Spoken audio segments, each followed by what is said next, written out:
I, चिंचणीला जाऊन आलो I.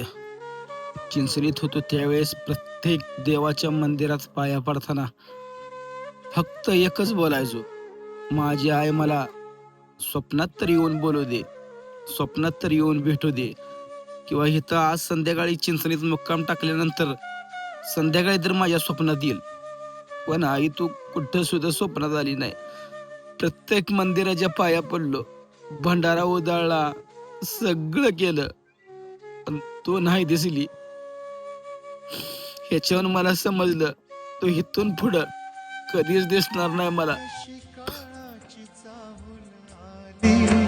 बाग सुखाची करपून गेली, कस विपरीत झालं सार, होता सोन्याचा संसार, माझ्या राणीचा दरबार, होता सोन्याचा.